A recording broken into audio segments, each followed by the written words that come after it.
Hello, everyone, and welcome to today's University Business web seminar entitled The Changing Landscape for Continuing Education, which is brought to you by the generous support of our sponsors, Orbund.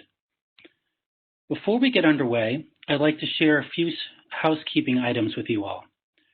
For technical support, please use the chat panel on the right side of your screen. Select on my name, Stephen Blackburn, and type your message if you're having any technical issues.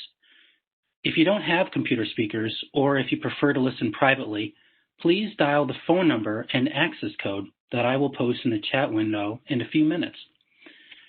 We will also be welcoming any questions any of you have today, with a Q&A session at the end of the presentation.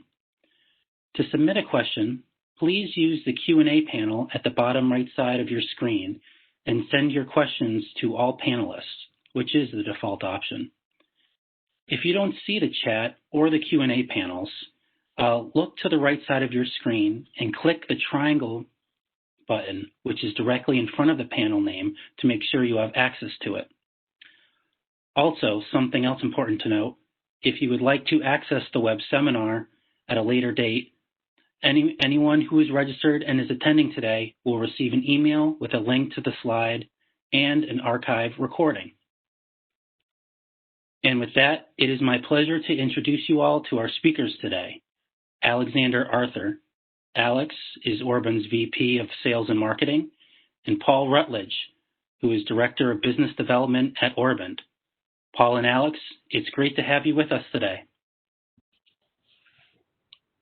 Thank you, Stephen. Thanks, Stephen. All right, off to you.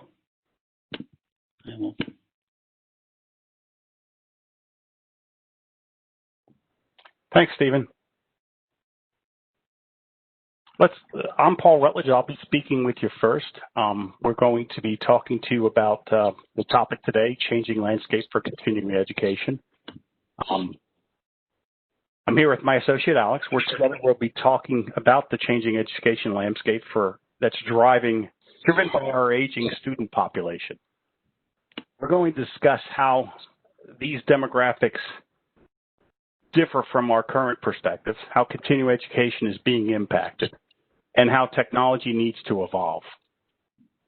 In our professional capacity, we work for a company named Orbund. We provide a student information system, or a student administrative system, that is used to run colleges and post-secondary education institutions. Our job is to make things more efficient for students, instructors, and administrators, but that job is anything but easy. Like you, we have to rethink every day how we stay ahead of the curve in support of our 350 plus clients. Not sure where your perspective places on this chart, with the boomers still working in their 60s, Gen X in their late 50s. Leadership in higher education needs to anticipate the generational differences in learning styles, needs, and desires of those younger perspectives. Today, let's talk about the people that are the customer. It is the students. We have to change how we create technology, because students are very different today than when I was in school. Heck, when I went to school, my introduction to technology was typing on a manual typewriter, and electric was an upgrade. Today's students, they have their own culture, their own way of seeing things because of how they grew up and engaged with technology. We can complain, we can wish for the old days, or we can adapt. We must adapt in order to meet them on the terms in order to be of service to them. As administrators, I'm sure we are all aware of an interesting statistic, maybe alarmed by it. The U.S. has been seeing a decrease in the number of post-secondary enrollments, despite an increase in the number of high school graduates. And this is not including the impacts in the last 6 months of COVID. When it comes to continuing education, the current target audience are the millennials. They're between 24 and 40 years old at the current time. To some of us, they remain a puzzle. We struggle to understand them and relate to them. Some of us may be looking ahead at Generation Z. Those following the millennials may be into college. Maybe too soon for continuing education. You might be wondering, what's so hard to understand? Today, we will look at the millennials and their impact on education and technology. We will discuss ways they have dramatically shifted how we teach and deliver the school experience. Then we will look at Generation Z, now in college, how they are different and same as the millennials. Along the way, I hope to shed some light on how my company must change with the times and in support of higher education, and how we have learned to anticipate the trends as well. So millennials, what are they all about? One thing for sure, millennials will most definitely tell you what they want. If you have millennials in your workplace or life, you already know they want wellness over wealth, reduced hours, more than a pay raise, experience versus savings, skills versus theories, love versus family, belonging and recognition. In surveys, the majority admit they are more narcissistic than previous generations, and they literally have no shame in being narcissist. Large portions still rely on mom and dad for money, starting to buy homes and have kids. So many are starting to buy homes and have kids. So despite popular beliefs, they're growing older and settling down.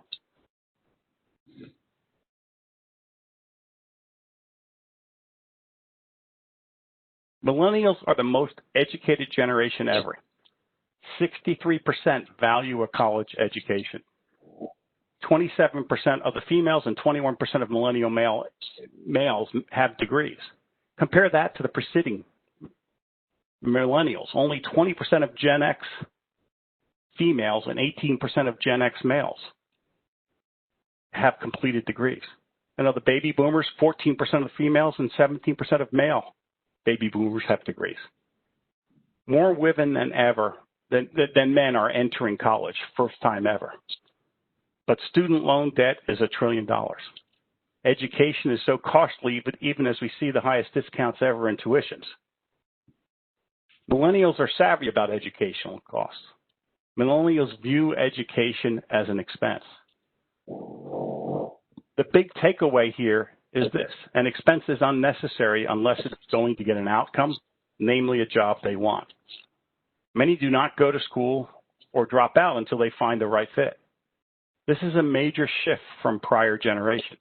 Some call it swirling, going in and out of school, or transferring from one school to another. This is why portability of academic credits grows as an issue in higher education. Many things can be said about millennials, how they think and act. Here are 5 key game changers. These impacted how we teach and deliver services to these students. The first being computers are not technology. From a millennial's perspective, I was born and raised with an iPhone or tablet in my hand. The second, doing is better than knowing. From their perspective, I do not care about knowledge for knowledge's sake. You try and teach them the classics, their response is it's all Greek to them. The third, learn by losing, like a video game. They grow up playing video games in non-competitive league sports, so they tend to learn by failing and laughing at themselves. What's with all this grading and testing is their perspective. Fourth, don't waste my time. Don't be late. Don't preach to me. That's their perspective. Don't weigh me down with useless detail until I need it. Multitasking is the norm. My parents say they are multitasking. Me, I multitask. I play music while studying, while Snapchatting, while monitoring my email.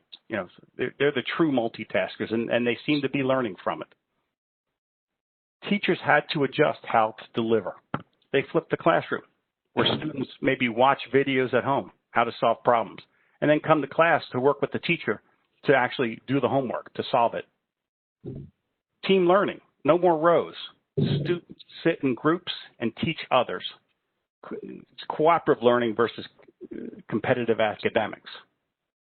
Administration had to change. No bullying from the bursar's office. Someone's paying a lot of money to attend college now, so don't make it worse by bullying them. The customer experience kind of has to equal, is it easy to visit the school how I want? Leave me alone until I'm ready to talk to you. Old style recruiting has changed. You must offer options. You text, you have portals, you have telephone, you chat, you do social channels. You have to communicate with them in the style that they're used to be communicated with. But the student information systems, the enterprise systems running higher ed were designed back in the 80s. That old style technology has been a major oops. Now what do we do for institutions? How do we modify that? Take a look at this chart. Tomorrow's college students will spend more time using devices than sleeping and eating. Their time on what we know are computers, the iPhones and tablets, is more than an 8-hour shift on the job. This trend was going on 5 or more years ago. So how could you deliver online education using only a laptop version of the system for e-learning? How could you deliver college application, grades, and transcripts online on a desktop? These have been the challenges facing learning management and student information systems. That was a problem as little as 3 and 5 years ago for some of these systems. And it remains a bit spotty even today. And that's pre the COVID, pre-lockdown. We've experienced a huge increase in questions relative to learning management systems and frustration in coordinating the technology. Some systems can deliver 80% of the experiences needed for the student on a phone. But that is very exceptional. Why? Older systems were built on older thinking. We are the institution. You come to us. We are the authority. You are like a new pledge. You have to walk the campus and stand in line. That's the old way of thinking. But those coming after Generation X, students wanted to know how to do something, not every little nook and cranny of the world. They worked in teams. Now we see our kids on desks with wheels to form groups quickly in the classroom. Heaven knows kids today will have a sleepover. They sit around texting each other as they sit next to one another on a couch. That's the new normal. So what's next? As the millennials start aging and become the instructors and the administrators, who are they recruiting and who are they teaching? Let's look at, this is kind of a busy slide, but Generation Z is upon us. These are the next wave of college students. Some are freshmen and sophomores this year. As you digest all this information, let me say this. Gen Z are more digital natives than the millennials. We thought we had our hands full with the millennials. Gen Z are communicationaholics. They want to have a dialogue all the time. Social networks are the neighborhood. Consumption is focused on the digital, so there is an unlimited supply. At least in their minds, right? There's a limitless supply. Our first world youth, like millennials and Gen Z, live without first world problems, so we'd like to think. But there is, in fact, greater disparities between rich and poor than the baby boomers. What this means for higher education: fluid and flexible teaching and learning, high levels of energy and communication, encouraging uniqueness and individuality, all to honor them and keep them engaged, moving students more rapidly to outcomes because education is not getting more affordable. In many ways, Generation Z is like our millennials, dialogue and pragmatic, connecting through virtual interactions, connecting on basis of small things and notions. They are inclusive. They don't want to be put in a box. Contrast this to how our parents and grandparents may have seen life. You know, we go to school. You're going to join a Greek fraternity? Are you going to be a business major? Are you aligned to this group or that? Our groups were much different than what they're facing today. We will see new generations as floaters. They will be comfortable bouncing between groups and affiliations. Belief systems will be things we find challenging or scary to us. They may mix and match what they believe. We may even find it as not logical or lacks consistency. This generation strives for self-sufficiency and freedom. Reminds me very much of the baby boomers and immigrant populations when they first came here. They want to start businesses. 1 in 5 is already finding ways to make money online. Nearly as many intend to work for themselves. This is not the gig economy that we've gotten to know, but it looks like it now, but these kids will expand small business in the United States. They may well be the ones to revive the idea of a middle class. Those ambitions and goals mean we must teach practical things. It means they do not want to waste money on the impractical. So we must teach foundations, but also their application. For example, have you ever wondered why when children graduate high school, they have never had to take a course in managing their personal finances? There's no classwork that I know of in cost-benefit analysis of a college degree versus skilled trades. We are doing a disservice, in my opinion, at that stage of their education. We compel very important foundations, but we let opportunities go by.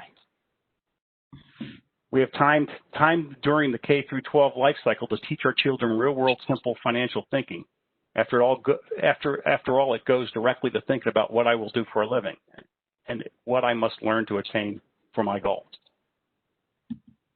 Well, how does this change education and continuing education? How does this affect our services as your technology provider here at Orbunt? While degrees are still important, higher education is shifting to new teaching and credentialing solutions. These are affecting shifts in credit and non-credit certificates, advances in online education, and competency-based learning initiatives. The traditional continuing education unit found itself at risk of obsolescence. Terms like lifelong learning, adult education, or extended learning are being redefined. They're being redefined as units that unify professional, continuing, and online education, some referring to them as PCOs. As millennials move into corporate decision-making or leadership roles, this is what they are looking for. I found an interesting article in preparing for this webinar. It was Arthur Levin, president of the Woodrow Wilson Institute. And some of the things he was saying in that article really struck home. You know, we're going to move towards an outcomes-focused learning-based curriculum rather than a system that bases itself on credits accumulated or time spent in the classroom. In the past, people wanted time to pursue learning that led to degrees. Now people look to higher education for just-in-time learning. Within the next several years, the number of people seeking just-in-time learning will overshadow those going to traditional colleges. Are degrees endangered? JLT learning will be crucial to the evolution of PCO units. Some challenges. Micro-credentials and badges need common standards of assessment. Is a certificate from Microsoft as valuable as that from a state or regional university?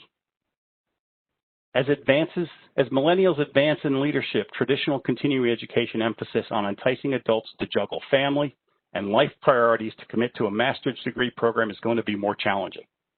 The demographic shift to shorter skill-based certificates or credentials, improving point learning skills, are critical to support the changing education landscape. An interesting case study I found was a newly hired PCO director at Temple University. It described how she met with department heads, faculty, and stakeholders, including assessing the IT infrastructure, evaluating how they perceive the credentialing changes driven by the generational landscape, and how she needed to reimagine the business. She felt shackled by the current technology. She came to the conclusion that the existing IT infrastructure for the main university was not capable of being supportive of her new institutional goals. And we've experienced that a lot. We've had reach outs from a lot of top name schools like Georgetown University in support of their continuing education program, reflective of this case study. Some food for thought from a traditional reimagining perspective. With that, I'm going to turn this over to my associate, Alexander Arthur, to share with you his perspective on how technology needs to be reimagined as a part of continuing education. Alex? Thank you, Paul, and good afternoon to everyone, and those on the West Coast, good morning still. So Paul, interesting point with the changing landscape, and thank you for laying out the foundation. So now I want to take it to the next level and talk about technology and the key areas for technology as the landscape for continuing education continue to change. Right, so many games are in play right now with many incubators in support of the new education technologies. If we boil things down, there are four main key areas I want to talk about here. The first one is openness, and the openness part consists of your API. Older legacy systems are well known for being slow or closed to integrations.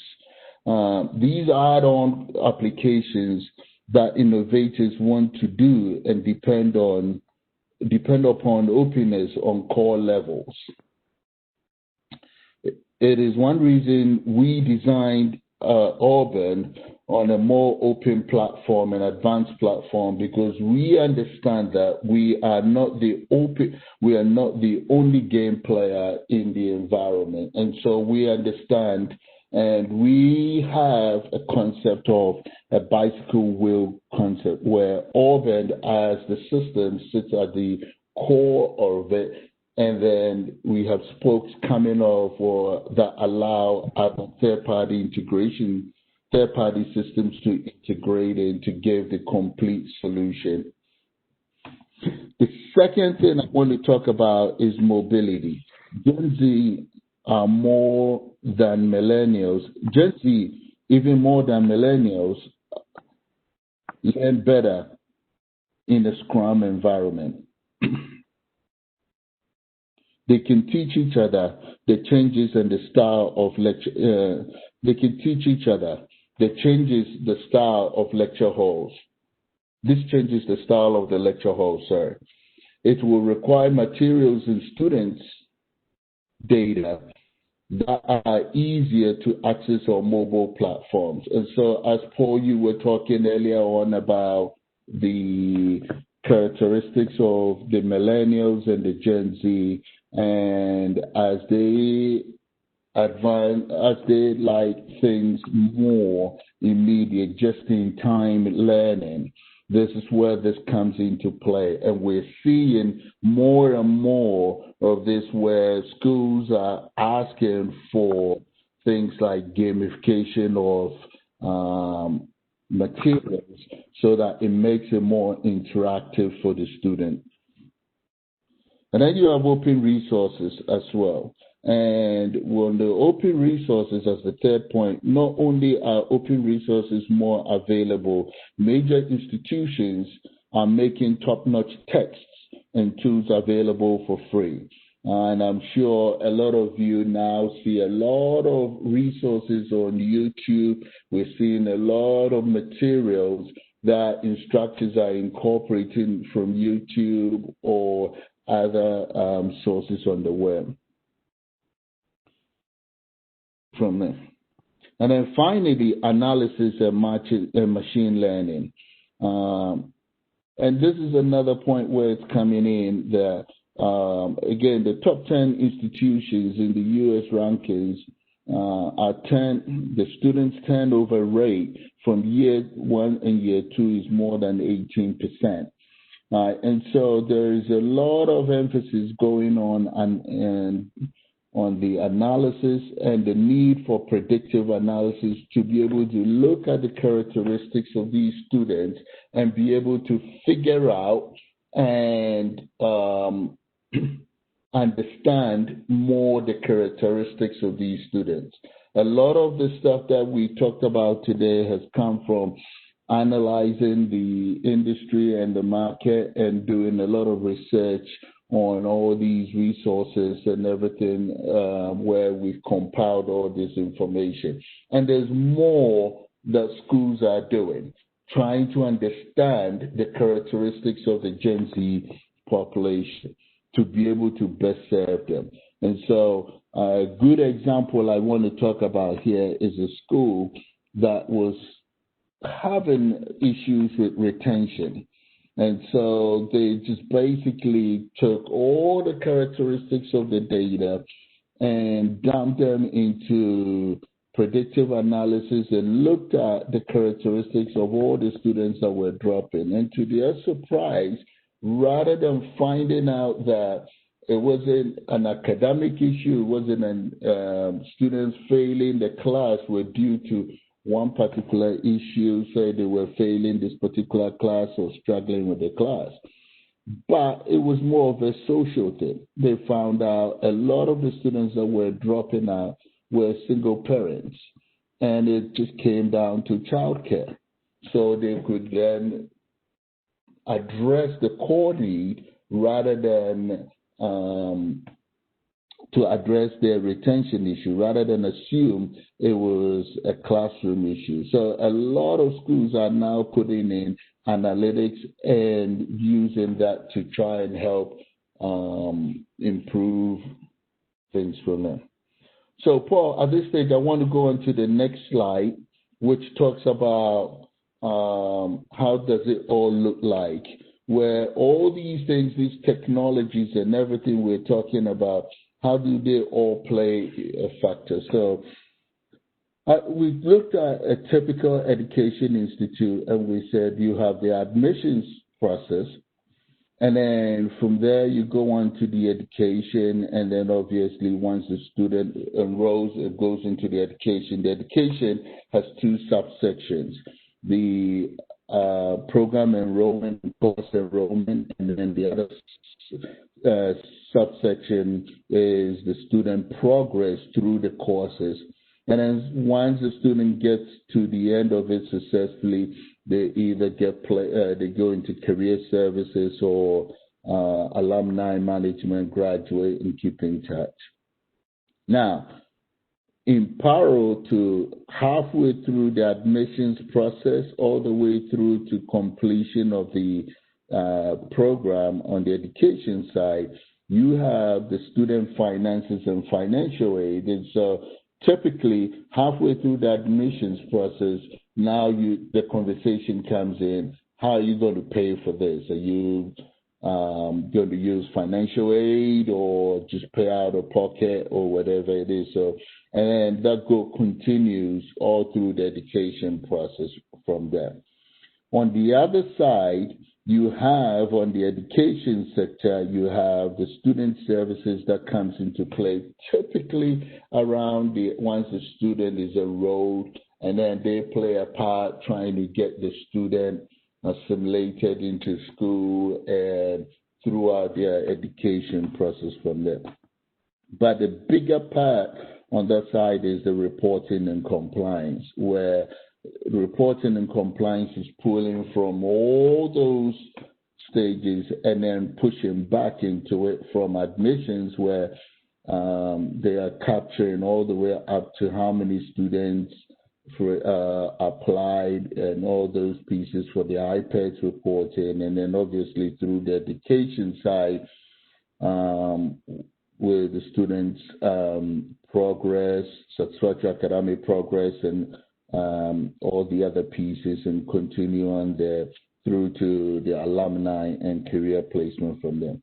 So this, when we look at this landscape, this gives us a good picture of how these technology pieces all fall in place. And when you look at continuing education, it falls into the same structure. And so how do we take this continuing education module and fit into our admissions process? And in that admissions process, how does that differ with the rest of the school? How does our education matriculation piece differ from the rest of the school? How are we going to track the requirements of the education piece from there? How is the student going to pay for it? And all the way through to the end, do they need to be placed in based on the requirements of the certification of that program, or even keeping the alumni management from them? And then how do you report all that, as well as for your maintain your compliance pieces from there? All right, Paul, let's go to the next slide. So now I want to talk a little bit more about the detailed admissions piece. So we talked a bit overall on the bigger picture, and now take each of those boxes and go a little bit more in detail. So on the admission side, as I said, what can the systems do to make things simpler for our admissions rep to easily enroll students into these programs? Are we going to pursue? Are we going to persuade the school to hire more headcount to do the admissions reps, or are we going to use the current infrastructure to do that? Can we automate some of the admissions processes from there? And so these are some of the questions that you would ask yourself through looking at the whole admissions process and tracking the admissions process and say, what are the unique requirements of your admissions processes for the continuing education to what you currently have in your institution, and how do we incorporate that? Do we create a whole separate entity, or do we put it as a subset of our current infrastructure from there? Okay, next, Paul. And then we come to the registration part. Are we going to use a portal to do self-registration, self-service to ease the process? One of the things Paul talked about, the characteristics of those Gen Z students and the millennials, were basically they like to be in control of things. And so are they more in favor? Is your program structure such that it's more lockstep, or is it flexible for them to be able to pick which courses they want to do, when to be able to progress through it? And if you incorporate those flexibility, how are you going to do that? And does it allow you to still meet the ultimate goal of what these Gen Z looking for is? Just cut out all the stuff and give me the stuff I need for me to be able to go get through it. So are you going to use a portal where you're streaming, onboarding, direct access to materials, automation? These are questions you need to ask yourself from a technology point of view. How are you going to do all these things for your continuing education? Next, Paul. And then we come to the education side. And one of the biggest components of continuing education that is typically challenging for traditional schools is attendance tracking. So how are you going to track attendance? If the requirements of the continuing education program requires you to track attendance for you to meet the certification, then how are you going to track it? Are you going to put in a separate system that does just attendance tracking, or are you going to look at a solution that allows you to easily take from admissions through the enrollment to their education point and track all those pieces? And then if you're going to do that, think of those key pillars we talked about, the open APIs. How easy is it to integrate solutions in? And so if you're having a third-party solution just tracking attendance, then how easy is it to integrate in and bring that attendance in? Sometimes some organizations have requirements where certain classes are held off-site. So how do you track attendance from off-site classes with geolocation solution, where you need geolocation solutions? Or now, even with these with COVID-19 now in place, where a lot of classes are being taken online, how are you tracking the attendance piece with folks taking classes online? So all these questions come into play, and then comes back to your 4 pillars again. Do you have the right solution with the API that allows you to integrate all these pieces in? Next.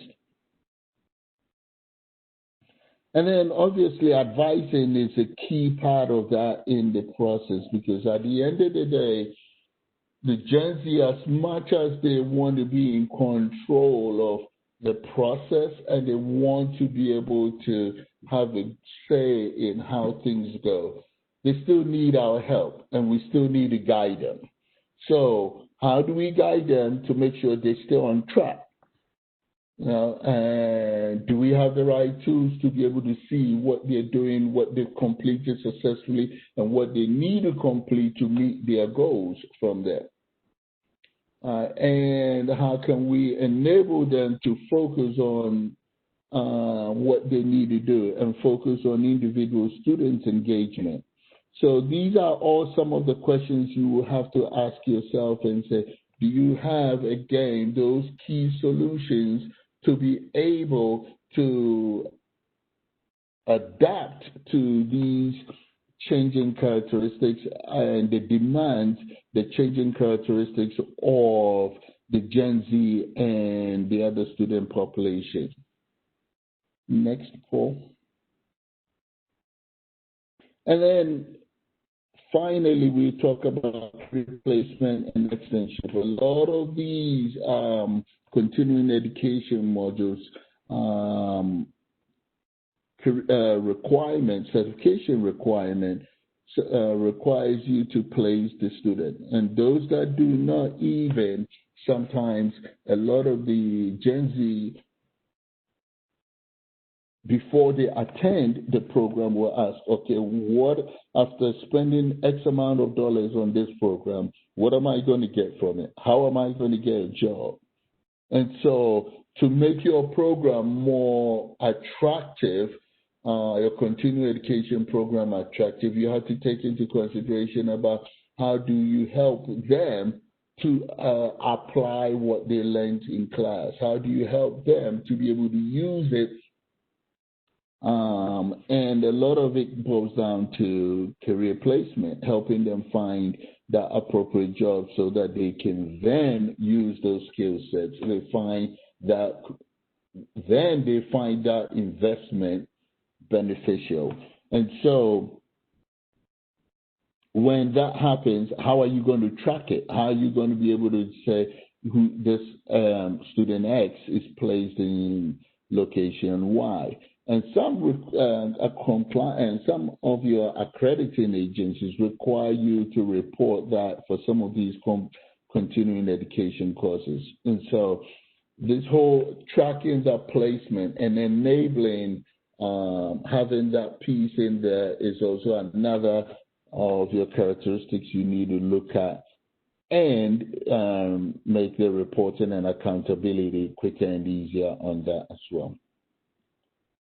Next, Paul.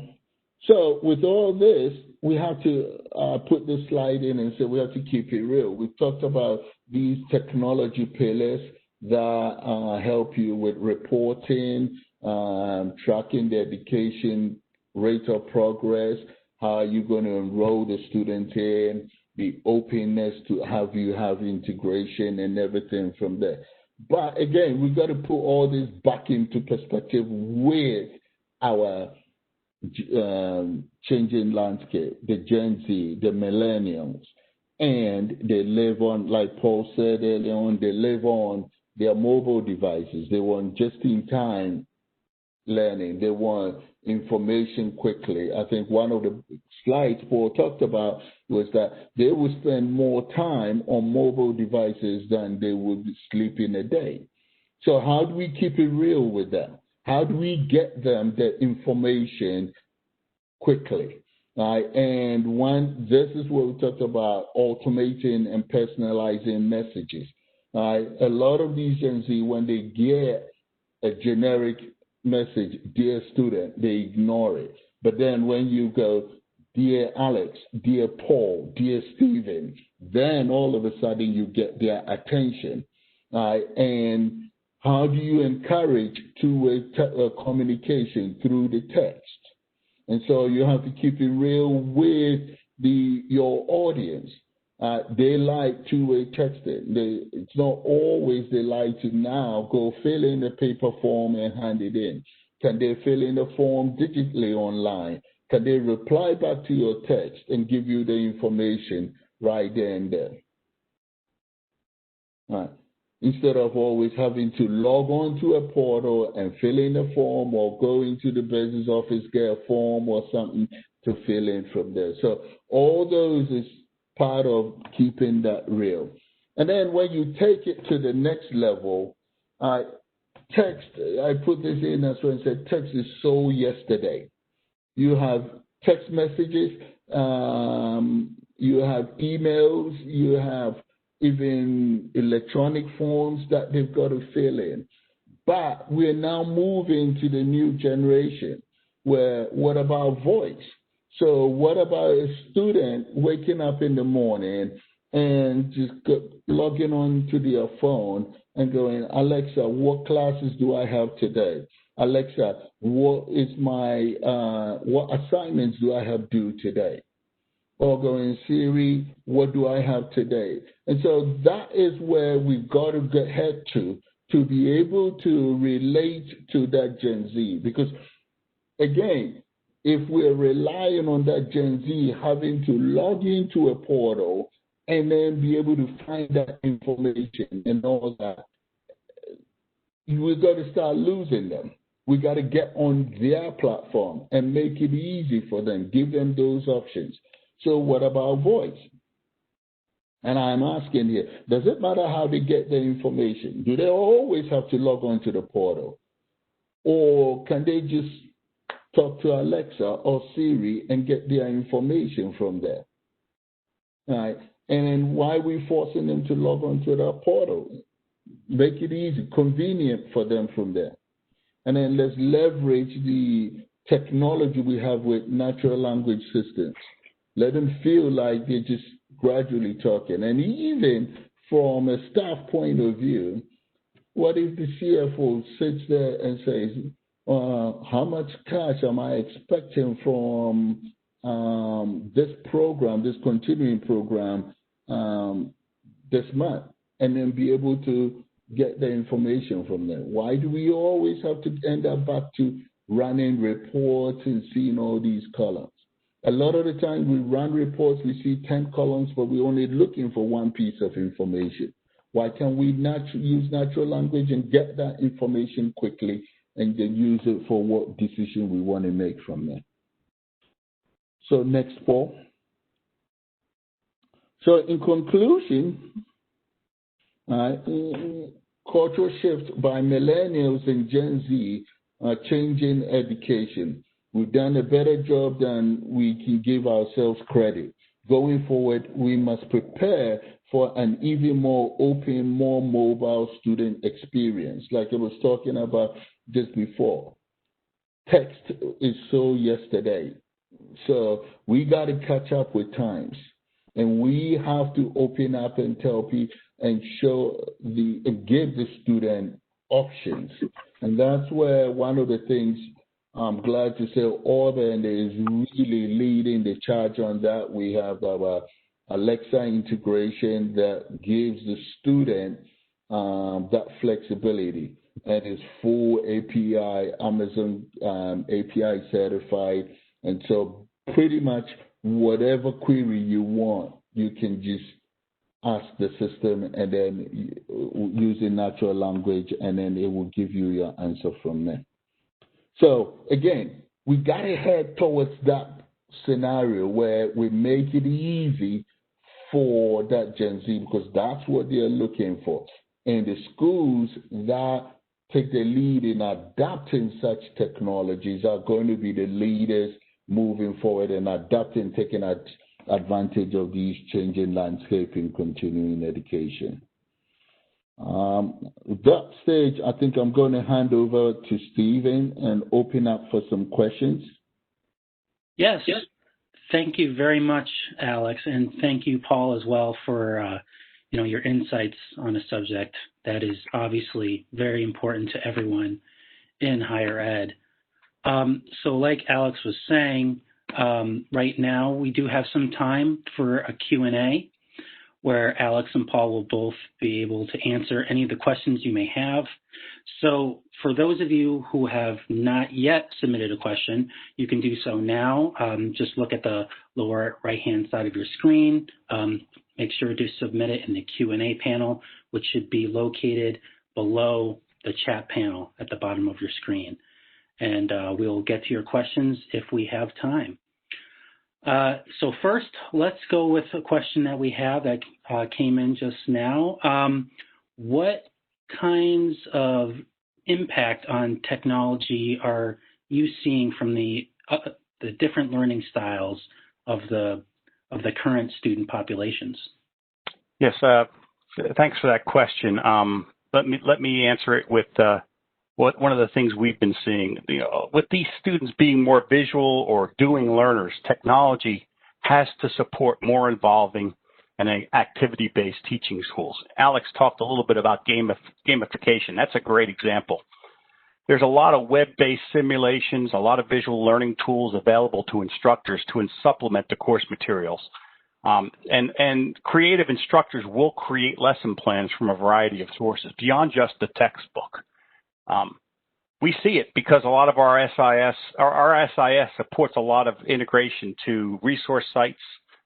We connect with a group called learn.net, which is a library resource, so that teachers can embed the actual library materials that they need to do research directly into the lesson plan materials in our system.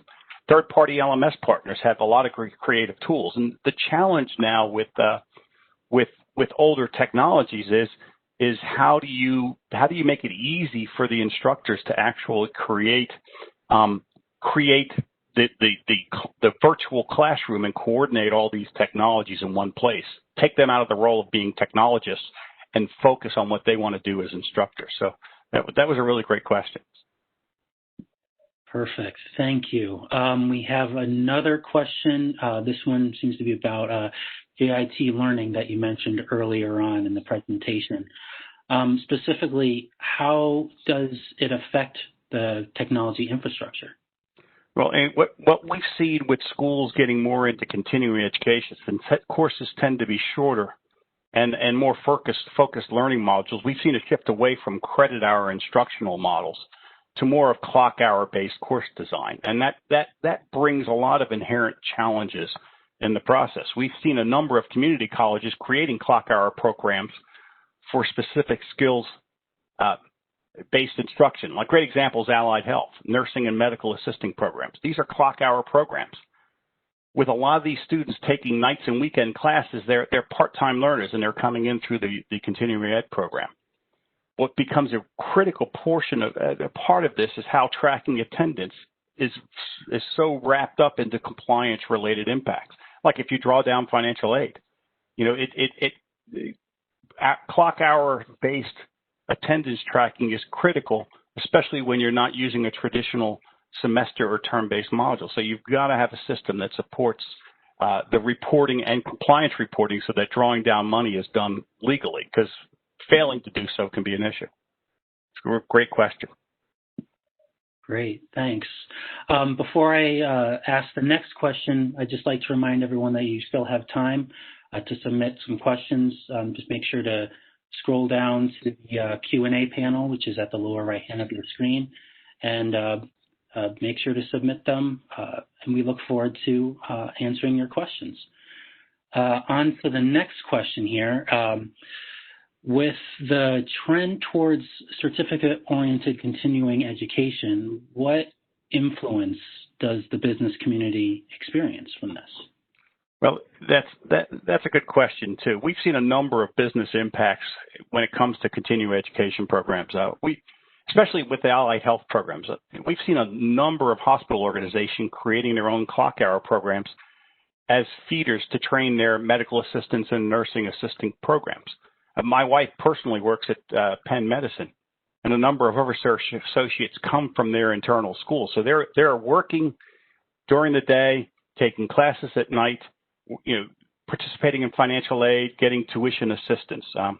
Recently we're bringing on board Vanderbilt University, a huge medical university, but they've started their own allied health program as well.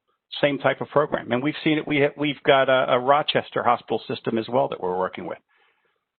So, once could be a mistake, but 3 is a trend. So that's an important consideration when you're looking at your continuing ed program. So if I may add to that as well, these trends that you are seeing with the examples Paul just gave, and there's more that you are seeing with that. For example, you look at Purdue Global, and they spent a lot of money acquiring, I think, the old Kaplan school and created a huge business entity out of it, or school, where they are going aggressively on a nationwide campaign on a big online module to go after that. You have Maryland also doing the same. You have Colorado State Global that is doing the same. So a lot of these traditional schools are realizing that the brick and mortar way of bringing in those students, enrollment is shrinking. When you look at your IPEDS reports since 2012, I think enrollments have dropped by 6%, and they continue to drop. Right? In the same time period, distance learning has gone up since 2012 by almost double. The numbers have literally almost doubled. And so you are seeing a trend with these Gen Z and millennials that basically are forcing this conversation rather than the school having to adapt to that. Thank you for that. I appreciate you giving your insights. We have another question that came in. What do you feel the greatest challenge facing higher education as it relates to a diverse workforce? And now, as the person who sent the question, is a very real virtual work? Good question on that. And that challenge, what you see and what we outlaid here is just the beginning, because you're going to see more and more of those diverse workforce, So how does the greatest challenge is going to be the schools having a model that they are able to adapt to the changing characteristics of the students that need to be educated and trained to fit into that workforce. So the schools now have to look at it and say, okay, do we get a solution that is more tailored towards a departmental solution, and then carve it that way, as some of these schools are doing, like these Purdue Global or VUMC or Rochester Health or Maryland or Colorado State? Or do we just look at our entire system and say, time to retool the entire system, which they've spent millions of dollars on? So these are some of the challenges higher education has to look at and be able, because it's not easy for them a school to sit there and say, we spent several millions of dollars on the system, we're just going to throw it out and put a new one in. So how do they retool it to meet the changing characteristics of the students who need to use, who they need to educate? I think that is probably, in my opinion, the greatest challenge they need to figure out. Do they come up with a system that plugs in and leave this as is, hence the open API that can facilitate easy conversation for them? And I think adding my 2 cents worth to that too, Alex. The key word in here is virtual work. I think we've seen a whole new level of frustration with everybody being remotely working and remotely doing stuff. The frustration of instructors and teachers having to act as technologists, coordinating resources, the newer technologies that come out. I mean, the problem with legacy IT systems that are old and archaic, not having the open API, as you say, being able to connect to other resources very quickly and easily is an important impediment. We don't want to limit the instructors' incentive to go out and create new creative learning environments, access new technologies, but we don't want to make them managing all these resources and these links. So. Mm-hmm. Perfect. Thank you. And we have time for one more question that just came in. What are both of your thoughts on artificial intelligence and how it will change the way and what students end up learning in the classroom and beyond? That's another great question. And yeah, artificial intelligence is going to still have an effect because some of the mundane tasks like, monitoring certain routine tasks can be automated. And so when you look at the area where I talk keeping it real, yes, AI can come in as well and help with the administration side of things. AI can be smart enough to learn and send trigger of emails to folks who have not submitted and alert the student, hey, you have an assignment due today or something of that sort, or, alert an instructor who has not posted grades or attendance by a certain date and etc.